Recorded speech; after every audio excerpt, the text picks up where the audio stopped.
video, we're going to look at another aspect of education for life, the balance of reason and feeling. Education in the last 100 years maybe has gone off on a tangent where we emphasize the intellect more and more and more to the point that it's the only thing that's important. Maybe a little bit of physical exercises is thrown in and encouraged, but you see so many situations where even art programs and music programs are downplayed because we have to get these children learning facts and information. So in this chapter in the book Education for Life, Mr. Walters is hoping to correct that. So he's talking about how the images that are shared with children and through the media are so often imbalanced, and just catch on it here. It says, in this media, no suggestion is offered that calm, refined feelings are the true norm for human behavior, and that disturbed emotions are an aberration of that norm. That, although the emotions can distort a person's perceptions of reality, refined emotions in the form of pure feeling can clarify these perceptions. The intellect is one of the tools provided by nature for accessing her secrets. Feeling, however, when calm, is the other tool, Feeling, however, when calm is the other tool. Of the two, feeling is the more important.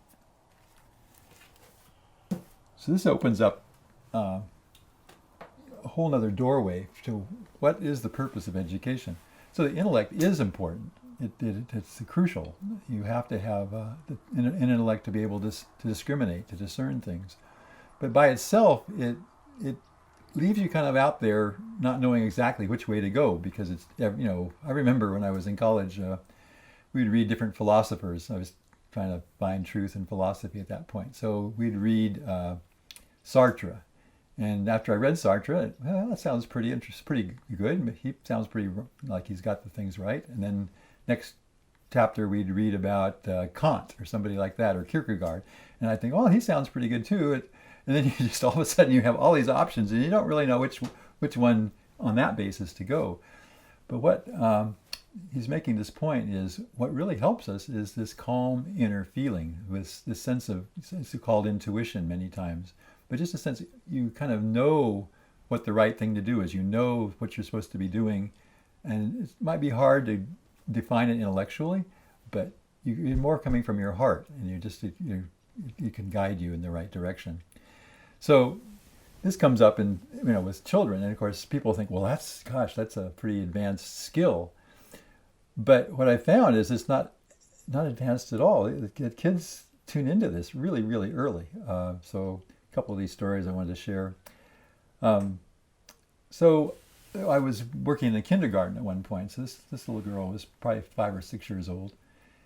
And we'd been doing some exercises in calmness. One of the things you can do with children, you can help them to learn what it means to be calm. Maybe something simple like, one teacher uses an approach where this is with even younger children, like 3 and 4 year olds. She'll have them lie on the floor and says, we're going to have quiet time.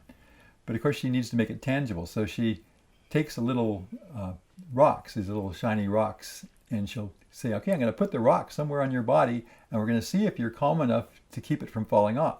So she'll go around and she'll put a little rock on the forehead or maybe on the shoulder or something, and the children are very set on learning to be calm enough to be able to keep that rock from falling off.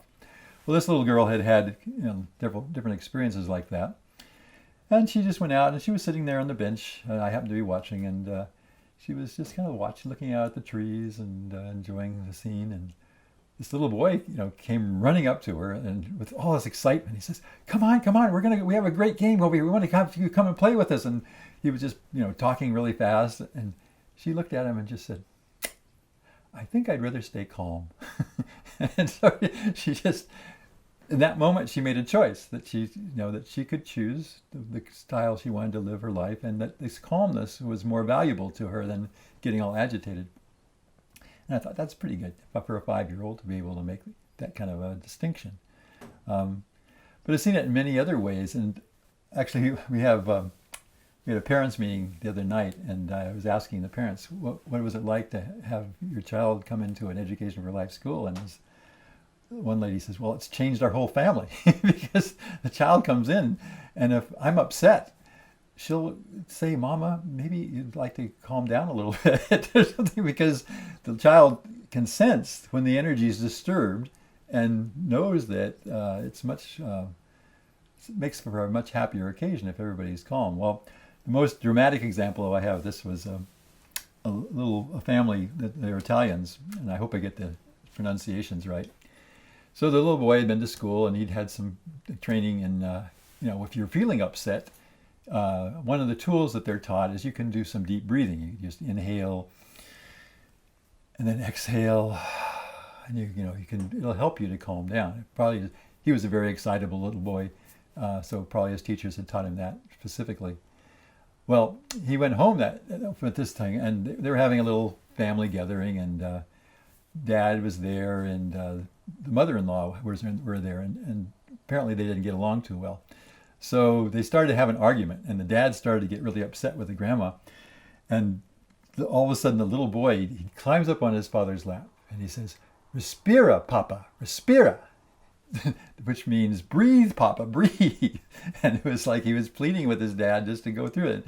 And the dad had the good sense to appreciate that not only appreciate that his son was giving him good advice, but also to be able to share it with other people without feeling like putting himself on the spot. So children can learn this because in a way they're closer to their feelings than the adults, especially adults who haven't been trained to keep their feeling spirit alive. So in Education for Life School, that's one of the things we're really focused on, is encouraging that calm feeling in children and give it to them as a kind of a marking point to guide them as they go through life.